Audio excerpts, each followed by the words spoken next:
think I have the solution for modern day gaming. You go to a specific site, you type in what you want, you click the download button, you download it, you click the install, because it literally nowadays is one button to install it, and your game is magically up to date, squeaky perfect, and you can play it.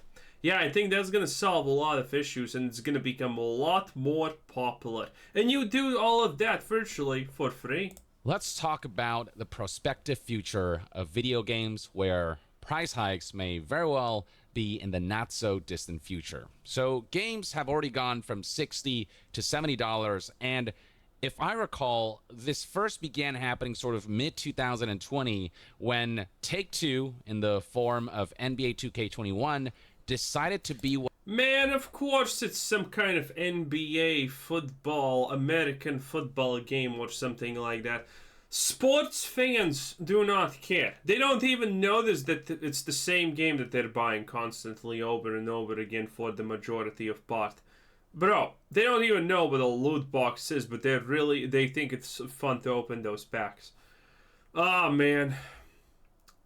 Sad, but it is what it is. What I believe the first AAA game to start charging $70 instead of $60. And once other publishers realized that, we're ready to make that the new normal because NBA 2K21 still end up selling well after the price. Bro, I remember some people saying in Diablo 4 expansion video, oh, Diablo 4 is not worth $100. Why do you think someone's gonna buy it? Why would anyone buy it? Diablo 4 is not even worth 2 pennies, my dude, okay? But people are gonna buy it for $100. They're gonna buy the Diablo 4 expansion for 100, 200, and probably $300. It's not even that big of a deal. It doesn't matter if the game is bad. It doesn't matter if the experience is atrocious. People are still gonna buy it. And the price of anything is literally only as much as people are willing to give. So that's why games can cost 100, because there's always gonna be some idiot who gives them the money even though it's a shit product. It's like this began the trend of other publishers one by one going, all of our games from now on will be $70, or certain select games that we deem to be, you know, high budget enough and AAA enough will be $70. Even Nintendo with Tears of the Kingdom, they decided to make that game $70. And Dude, Tears of the Kingdom is literally just the same exact Zelda game for the 5th time in a row or something like that. It is what it is. It's like, Zelda should probably cost $1 million at this point, a single copy of it, because let's be real, there would be still people who buy it, because Nintendo has already sold you the exact same game with almost 0 changes for 5 times in a row. You're already conditioned to be a good purchaser. so where do we go from here? Is that going to be the standard for a while? Well, I think publishers at the very least... And I can't wait until that already Zelda fanboys are typing in the comments, no, the previous Zelda had this change! And it's like literally one change that no one really even cares about. It probably was an accident that they made. And that's it. You proved me wrong, Chief. You proved me wrong. My bad. I'll take the L. It is what it is.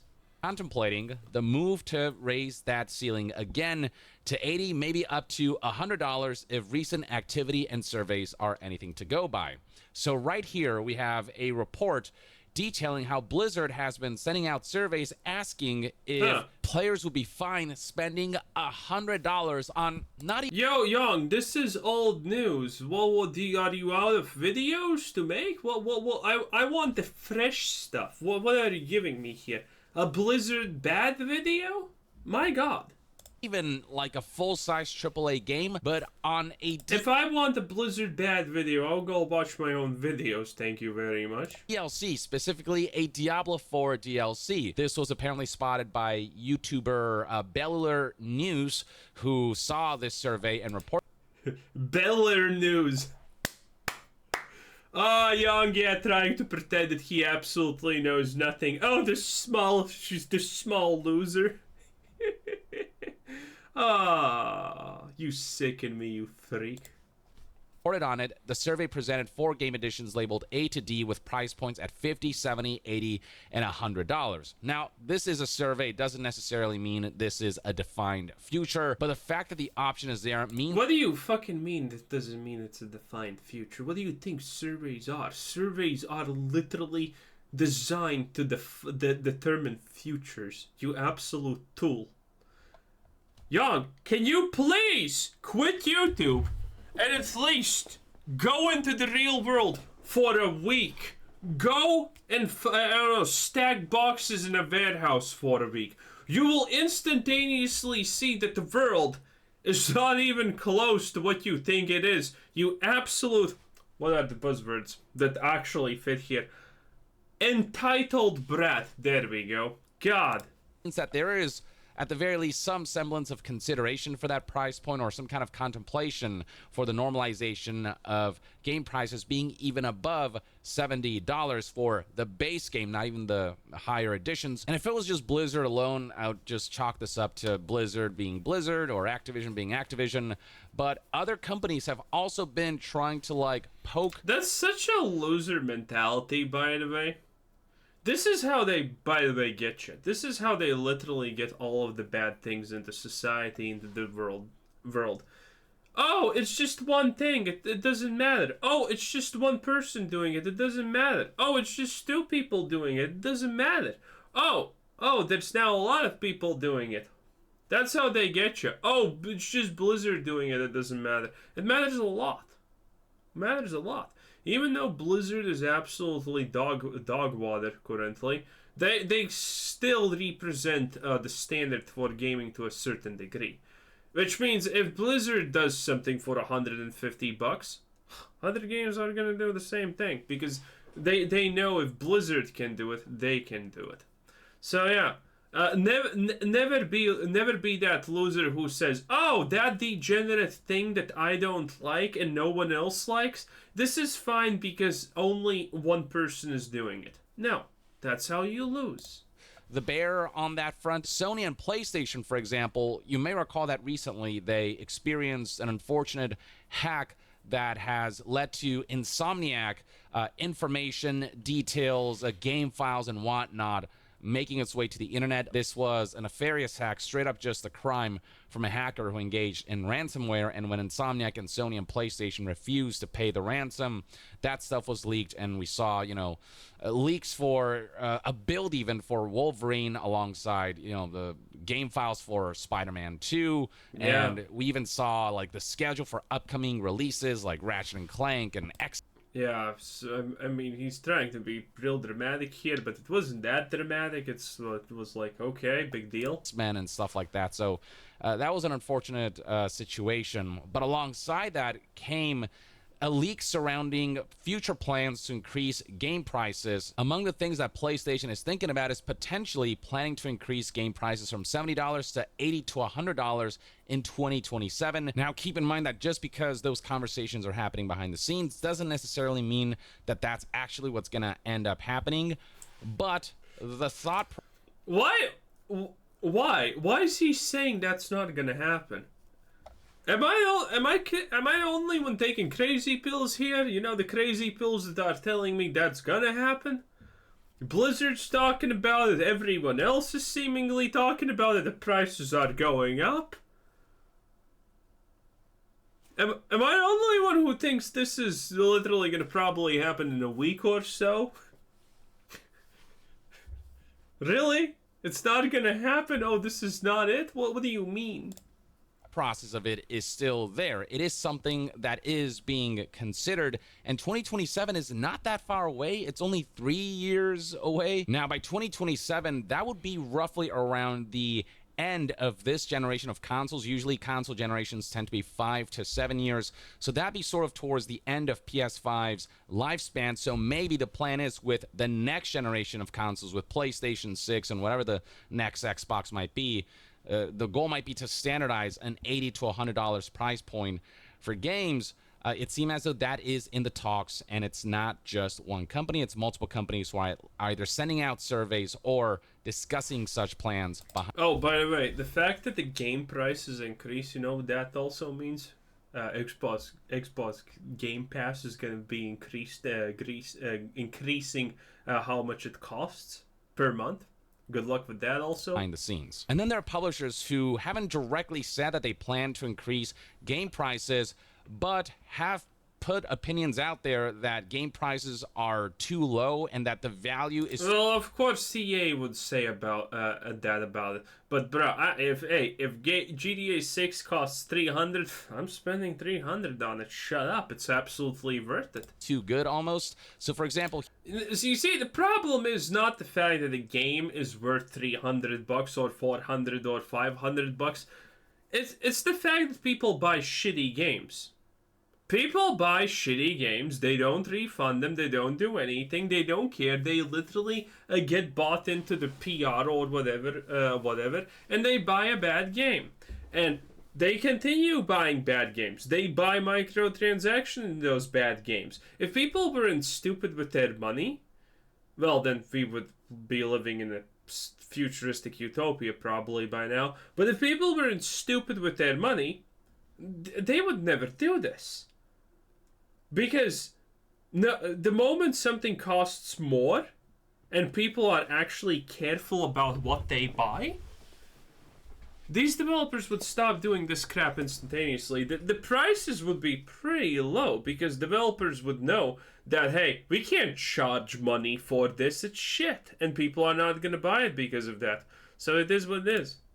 Here we have Strauss Zelnick, CEO of Take-Two, the company behind, Grand Theft Auto and Red Dead Redemption, under the umbrella of Take-Two is Rockstar Games, as well as 2K. When speaking to investors back in November of 2023, here's a quote that was transcribed by news outlet Rock Paper Shotgun. Our frontline prices are still very, very low because we offer many hours of engagement. The value of the engagement is very high, so I think the industry as a whole offers a terrific price-to-value opportunity for consumers. There's a great deal of value offered, and look, it's our strategy here to deliver much more value than what we charge consumers.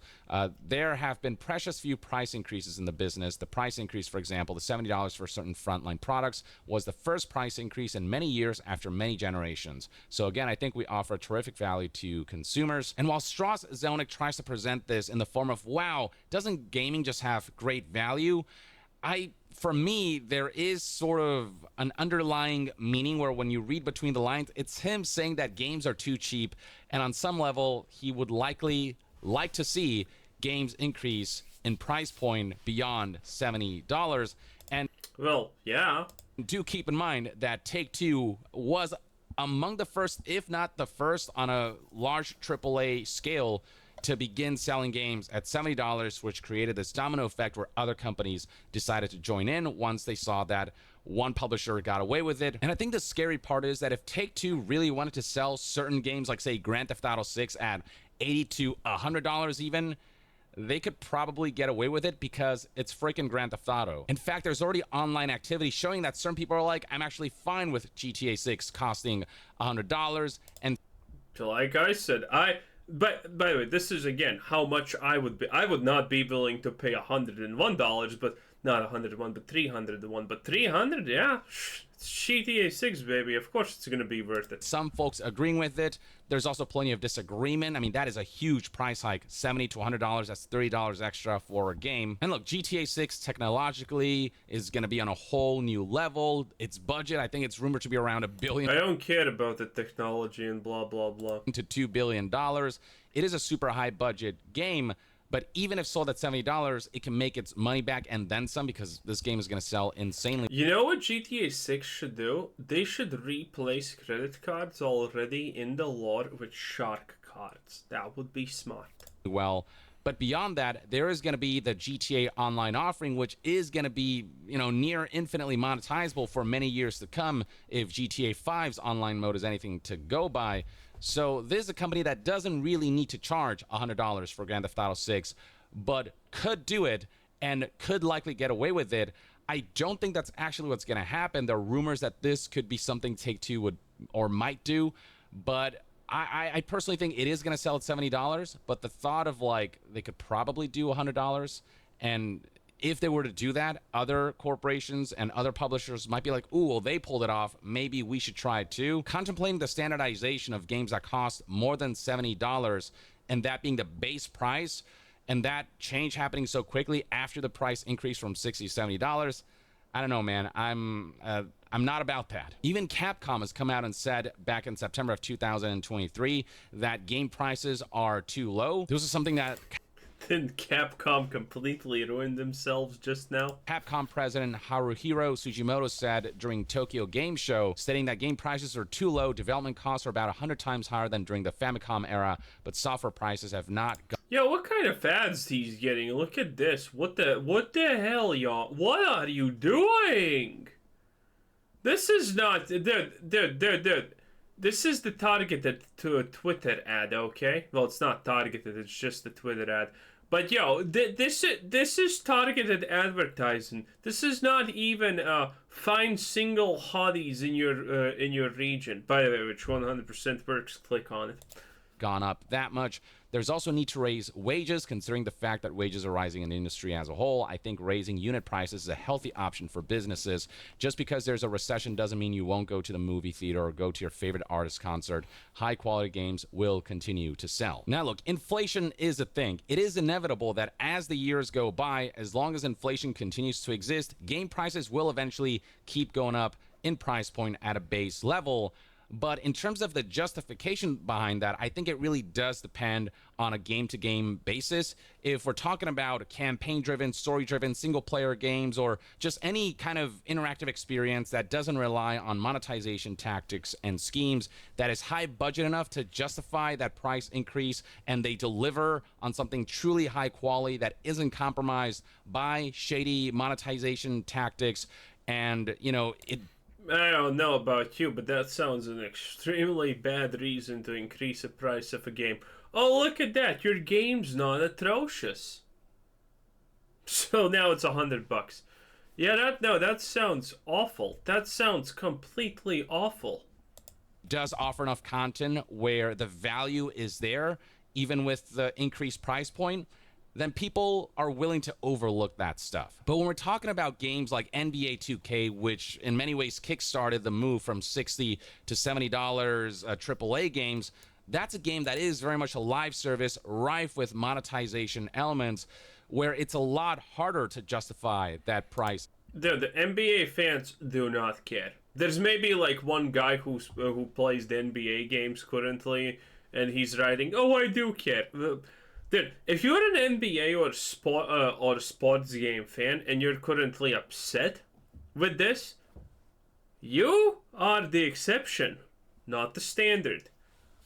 Increase because in a way the price did increase for that game even before games went from $60 to $70 because of all the different editions that they sell that are at higher price points and that lock certain things and elements and content and a currency behind those higher editions. And then beyond that, man, we're not even at the 2/3 part of the video and Young's already kind of feels like he's blabbering just in circles at this point. I don't think there's a lot of ways to justify just a random price hike increase for a game, okay? It is what it is. Now, I could justify indie games if they're actually big enough to increase their prices, but indie games are already, on average, cheap. Some of them don't cost even $20, you know? So, if there's a really good indie game and they don't have microtransactions, any of that jazz, and they, you know, bump their price up to $25, I think that's fair. But, I mean, AAA games that 100% have microtransactions in them and all of that jazz, the price hike for them, I don't think it's justifiable. I don't think you can even justify a increase in cost for a sequel, honestly. For example, the Dark Souls franchise, very great example. Dark Souls, Elden Ring. Well, can you justify a price increase on those games? They're literally the same game, just created over and over and over again. It's literally the same formula that started 15 years ago. There's no innovation, there's no nothing. So, can you justify a price increase for that because it's a good game? That's a good question. Can you or can't you? I'm not saying you should, but I'm not saying you shouldn't. So, you know, what do we do in situations like that? There are the microtransactions and loot boxes that if you don't engage with them, you're going to have a much harder time being competitive, especially in multiplayer. And there are plenty of games that are like that who are saying, boo-hoo, games are so expensive to make now, but then will engage in tactics that essentially take content, strip content from a game, or compromise the gameplay loop for the sake of manipulating players into having to spend money to have a more ideal experience. And so in that way, prices have gone up. Games have become significantly more expensive to engage at an ideal level. And it's not as if publishers are going to increase the base price of games to $80 to $100 and then pull back on the monetization now that they're able to sell. I mean, he's technically right, but you know what I never liked about this part of the conversation? That games cut out stuff and make it harder to progress naturally. You know what I never liked about that conversation? Well, I actually forgot what I was gonna say, but there was something. Damn it! Well, that's stupid, isn't it? But there was one thing I really did not like about this conversation. I just generally don't think that. How can you be sure that they are cutting out and making content worse? Okay? How can you be sure if the store offers you, 10 pieces of wood, if your game's about farming 10 pieces of wood, that they made it that, the wood comes in too slowly, you know what I'm saying? How do I explain this properly? Okay, yeah, this will be a good way to explain the basic principle what I mean here. Okay, so imagine you have a game where you gather resources. You need to spend 3 hours to gather resources to make X building, right? Well, you do that, but you have also an option to buy resources that decreases your farm time by 2 hours. Now, how do you know that they're just not selling it because they can't sell it? But in reality, the base game was intended to be 3 resources. You're just literally spending money to speed up the game because you're lazy and you do not want to wait for it. How can you be sure in this conversation that that's not the situation that's happening? How can you not be sure that they're not selling you these resources just because some people want to be overpowered while playing the game? Because a lot of people enjoy playing games when they're overpowered and can one-shot bosses and whatnot. So, how can you be sure about that? But anyway, that's probably not the best point. I hope I made that point good enough, because I don't feel like you can ever be sure about it on average.